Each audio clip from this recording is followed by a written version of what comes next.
The following videotape is one program in a series of driver training tapes produced by the Lancer Insurance Company for the exclusive benefit of our policyholders. Understanding the passenger transportation industry as we do, we know that it's impossible to define every prevention step, hazard, legal issue, or safety technique that you or the professional driver are faced with every day. Therefore, the safety suggestions presented here and in each of our driver training tapes are given as guidelines only, to better prepare you to handle the numerous problems that can arise during the performance of your duties.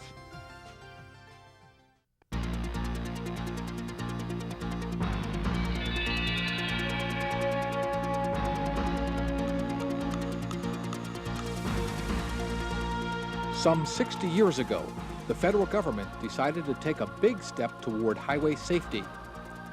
To prevent accidents due to drivers working too much and sleeping too little, the hours of service regulations were adopted for professional drivers. The rules continue right up to today and will be with us well into the future. Fatigue is a threat to your driving skills. If you have driven too many hours, you could be unable to operate your coach as safely as you normally do. Your ability to spot trouble and react to it could be slowed just enough to cause a problem. Don't kid yourself. You need these rules and you need to obey them. Violations of the law carry some serious penalties, and law enforcement officials are increasingly knowledgeable about how to read a driver's log and how to spot false entries. Bus companies can be charged in federal court and be ordered to pay hundreds of dollars in fines. Drivers can also be charged and required to personally pay a civil forfeiture fine. The rules we are discussing are contained in Part 395 of the Federal Motor Carrier Safety Regulations. This section details the number of hours a professional coach operator can drive for maximum highway safety. Accurate reporting of the record of your time and actions is important to you and your company. All of your activities must be entered in a daily log, also known as your Record of Duty Status Report. And while the details may seem complicated, the pointers included in this program should make the entire process easier to follow. The status of a professional driver is always in one of two situations. You are either on duty working, or you are off duty not working. There is no in between. You are on duty whenever you perform any duties for the company or any other compensated work. You are off duty when you have no professional responsibilities and your time is your own. This includes sleeping, driving to work, taking a day off, or even being home ill with the flu. There are two kinds of on-duty time: on-duty driving and on-duty not driving. These two situations have different definitions and are regulated differently. The DOT regulations define drive and driving time as including all time spent at the driving controls of a commercial motor vehicle while in operation, even if you are stopped in a heavy traffic jam. Anytime you are not at the driving controls of your vehicle, yet you are doing other things related to your job, this time is considered on duty, not driving. This includes every type of compensated work you might perform except driving and covers a lot of possibilities. If you have a second job, even if it is not related to driving in any way, the DOT regulations require you to log the paid time you work as on duty, not driving. If the second job does require you to drive a commercial motor vehicle, that time may also have to be logged as driving time. Rules limiting your available on-duty driving time were implemented to ensure professional drivers are well-rested and alert. There are 5 numbers which directly relate to these limitations, and remembering them will simplify your understanding of the DOT regulations. These numbers are 2, 8, 10, 15, and 70. The number 2 refers to adverse conditions and it means that you are permitted up to 2 additional hours of driving time when unforeseen driving conditions require you to go over the hourly limit set by the DOT. The number 8 refers to off-duty time. You must have 8 consecutive hours off-duty time before you can clear the slate and be fully available for a driving turn. The number 10 refers to actual driving time allowed, or the time you spend at the driving controls of your vehicle. You may drive for a maximum of 10 hours, and then you must go off duty for the required 8 hours before driving again. The number 15 refers to the allowable combination of on-duty driving and on-duty not driving time. An accumulated total of 15 hours on duty means you cannot continue driving. You can perform other job duties, but you may not drive again until you have taken your 8 consecutive hours off duty. The number 70 refers to the hours of on-duty time you are limited to over an 8-day period. Once you have reached 70 hours of on-duty time over the last 8 days, whether driving or not driving, you are prohibited from driving until you have had a rest period and you are again within the legal limits. The same principle applies if your company uses the less common 60-hour, 7-day system. 2, 8, 10, 15, and 70 refer to limits to your hours of driving. The method used to keep track of your time is done on a specified form, a record of duty status report, commonly called a driver's log. Keeping a log is like maintaining a roadmap of your time and your actions. Done neatly and accurately, it will help you determine your work and driving time at a glance. The better your log looks, the quicker you'll get through any law enforcement checkpoint. And one more thing about checkpoints. To get through, you'll need not only your current log with you, but the previous week's worth as well, so you can prove your entire 8-day history of hours on duty. Typically, log sheets are completed every day, unless you are off duty for several days in a row. Each day produces one log sheet, and each log sheet must be filled out completely and accurately. The log form contains several areas for you to make entries, including information about you, your vehicle, and other basics. There is a grid on which you'll need to record your hours. The grid contains 4 lines, each one for recording the amount of time you spend on a specific activity. Line 1 is to record time off duty. Line 2 is for sleeper berth. Line 3 is for driving time, and line 4 is for time on duty, not driving. Generally, the grid runs from midnight to midnight, and you record your time by making a continuous mark from line to line as your situation changes throughout the day. Below the grid is an area for recording the details of your trip. Your log sheet must always be up to date, and it must show each and every time your duty status changed. A few examples will make logging easier to understand. For the purpose of illustration, we'll assume that you arrive at your terminal at 7 a.m. Your actual on-duty time begins then, since you secure and prepare your trip documentation and get everything in order to depart. You should begin each workday by preparing the basics of your log, and while some of this information is very basic, it's very important that your log be absolutely accurate. When you enter the date, completely write out the month, rather than using the numerical designation. You're less likely to make an error this way. Be sure to enter your coach number in the space provided. You must also enter the name and address of the company if it has not been pre-imprinted. Sign your name now rather than later. Sign your complete first name, no nicknames, middle initial and last name, before you depart on your trip. In the spaces provided, indicate your home terminal, city, and state. This information, while optional, gives your log a completed look and fills in what would otherwise be blank spaces. Never leave this or any other space on your log form blank. It is a legal document, and leaving a blank space on any legal form is just a bad idea. If you have a co-driver, someone you trade the driver's seat with, write their name in the space provided. If you do not, write none. Under the word Remarks, show your trip document or charter order number and indicate the pickup and destination points of your trip. The pre-trip inspection of your vehicle is also included as part of your on-duty not driving time. Make sure you note that you have done a pre-trip inspection, as well as the location where you did it. Note these on your log form in the Remarks area.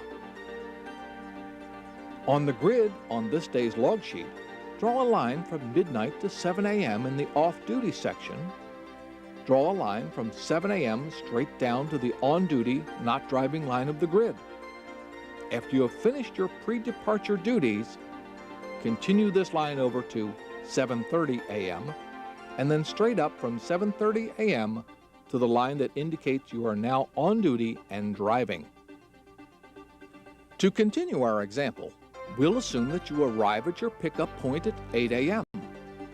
You'll note this on your log sheet by drawing a line from 7:30 to 8 a.m. on the driving line of your grid.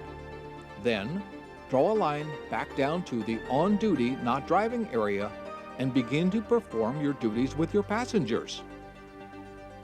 Assisting your passengers in boarding the bus, placing their luggage in the luggage compartment, all of this pre-departure activity is on-duty time. Before you depart, bring your log up to date by making an entry from 8 to 8:30 a.m. as on-duty, not driving time. Then, draw a line straight up to the 8:30 a.m. mark in the driving section. You're now ready to take the road. It is vital that you follow two essential rules for recording your time. First, always keep your log current to the last change of duty status. Second, never fill out your log sheet in advance of your current time or status. No one can predict the future, so don't try it on your log. No other log entries will be needed until your status changes. For example, if you make a stop to perform a walk-around safety check of the tires or for any other stop you feel is needed, in this case at 9:45 a.m., record it on your log sheet. For safety, remember to use off-road parking or rest areas for any of these stops you might make en route. If you make a stop of a few minutes, as we have in this example, draw a line down the timeline to the Remarks area, indicate why you stopped, and record the city, mile marker, or some other feature identifying the location where you stopped. If your stop were to take 15 minutes or more, for example at a rest area or comfort station, you would need to log the time by moving from the driving line to the on-duty not driving line to show the length of the stop. Explain where you were and what you were doing in the Remarks area. As you resume driving, bring your log up to date by drawing a line back up to the driving line. Whenever you leave the driving controls of your vehicle and do something else, you should show the stop on your log. If the trip you're taking is long enough, you'll be making some meal and rest stops. If certain conditions are met, it is possible for you to go to an off-duty status during the course of these stops. To log off-duty, you must be relieved of all duties and responsibilities for a period of at least 10 minutes. You must have received written instructions authorizing an off-duty status during these stops, and the stop has to be of some specific duration. That is, you'll know when you have to report back to be ready to go on duty again. We'll show this rest stop as off-duty time. Whenever you leave the coach, lock the door and remember to take your logbook with you to keep it current to your last change of duty. In our example, 8:30 a.m. to 12 noon is recorded as on-duty driving time, with a 9:45 a.m. safety check noted in the Remarks section. At noon, draw a line down to the on-duty not driving grid and show the time it takes for you to help your passengers unload, and get set for the planned 45-minute break. Be sure to record the geographic location of where the rest stop has occurred. Once the coach is unloaded and you are free of all responsibilities, draw a line up to the off-duty area to show a meal stop from 12:15 to 1 p.m. Your next entry will be to draw a line down to the on-duty, not driving line when you reboard your passengers in preparation for departure. Once done, assuming this takes 15 minutes, draw a line back up to the driving line at 1:15 p.m. and begin driving. In mid-afternoon, we'll make another rest stop, this one for 30 minutes. The driver remains on duty, not driving, because not all of the conditions for going off duty were met this time. For example, if the driver didn't know how long the stop was going to be, or had to remain with some passengers who stayed on the coach, the time would be on duty, not driving time. Here, we show this on the log as a rest stop, 2:45 to 3:15 p.m. The proper status, on duty, not driving, and the geographic location where the stop took place. When you have reached your destination, assist your passengers off the coach and unload their luggage if necessary. Then, bring your log up to date by indicating your driving time from 3:15 to 5:45 p.m., then on duty not driving while you assist your passengers, perform your post-trip inspection, and complete a driver's vehicle inspection report. Bring the grid current by drawing a line from 6:30 p.m., the on-duty not driving area, up to the off-duty line. Now, since you can't predict whether you'll be called back to duty for some reason, keep in mind that technically you cannot finalize the log until you've come to the end of 24 hours. If you've kept your log current, the process of finalizing the entire day's log will be much easier. To finalize your log, total each line of your log using decimals, since they are much easier to add. 0.25 for a quarter hour, 0.50 for a half hour, and 0.75 for 3/4 of an hour. The total must equal 24 hours. You can now also record the number of miles driven in the appropriate spot on your log. Be aware that with your time totals and your miles driving, each of which must be recorded accurately, there are several situations under the DOT regulations that deal with your safe and legal driving. One of them is your travel speed. Miles per hour and time are based upon mathematical equations. When you indicate on your log that you travel from one city to another, it is simple to establish the number of miles you travel and compare them to the time it took for you to drive that distance. With these basics, it's pretty easy to compute your average speed on a trip.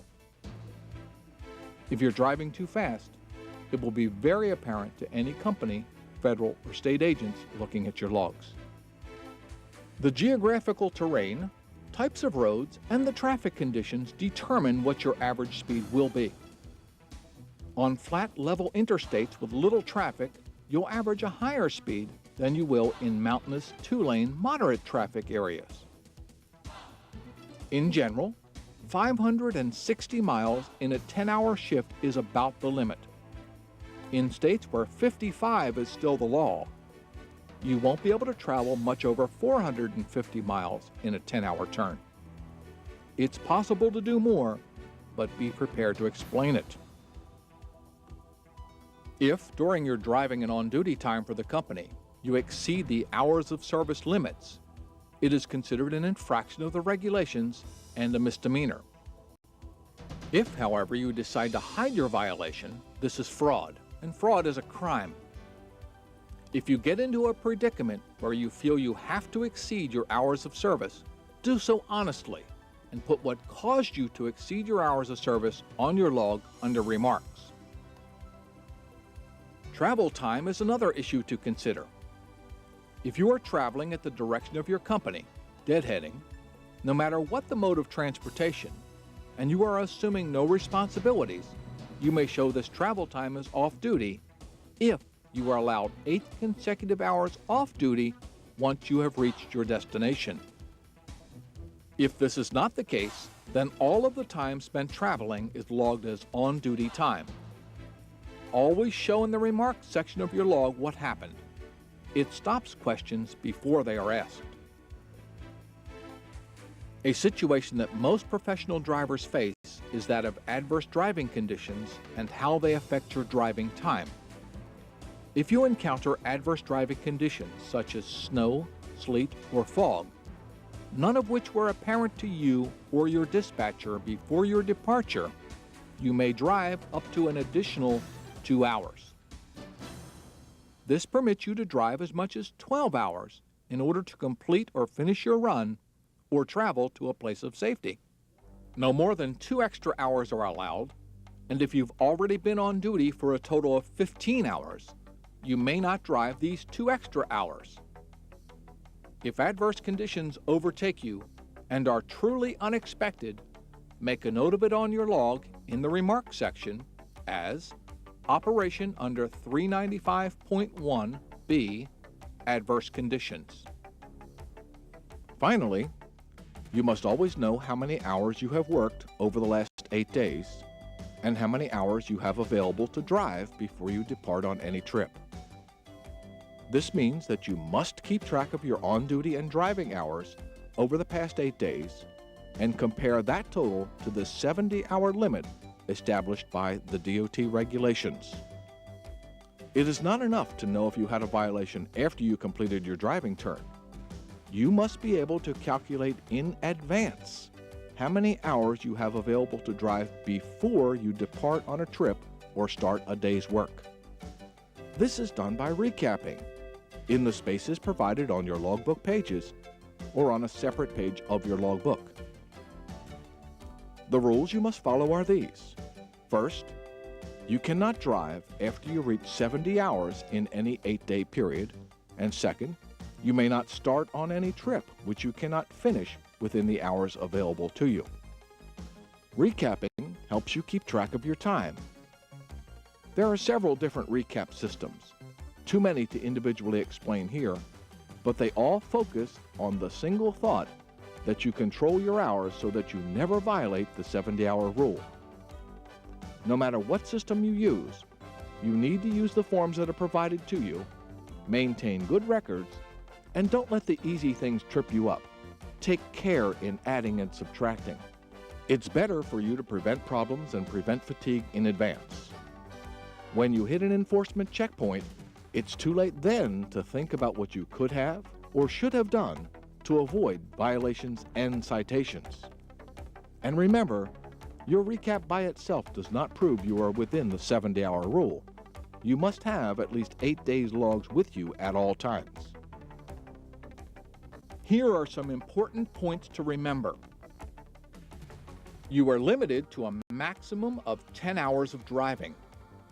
After 10 hours, you may not drive again until you have had 8 consecutive hours of off-duty time. You may not drive after you have been on duty, either driving or on duty not driving, for 15 hours. Again, you must take 8 hours off before you are allowed to drive again. The adverse conditions exemption of 2 hours applies only to conditions that could not be foreseen. If bad weather is predicted, you are not entitled to use the adverse conditions exemption. You have an upper limit of 70 hours of on-duty driving and not driving time in 8 days. After that, you may not drive until your situation changes. A recap of your logs is essential. You must obey the 70-hour limit, and the only way to do this is to keep track of your hours with a recap system. The only way to stay on top of the hours of service and logging rules is to keep them up to date all of the time, and remember that neatness does count. An easy-to-read log will speed you on your way through inspection and checkpoints. If you apply this rule, it will make your job much easier. The laws regarding safety are very specific. Legally, you owe the highest degree of care to your passengers and to yourself.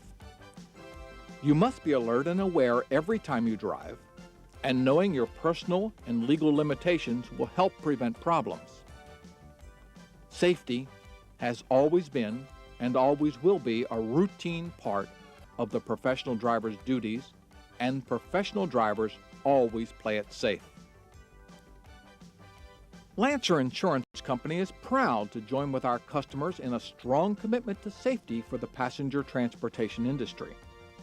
Our efforts, when joined with yours, can only result in safer highways for everyone on the move.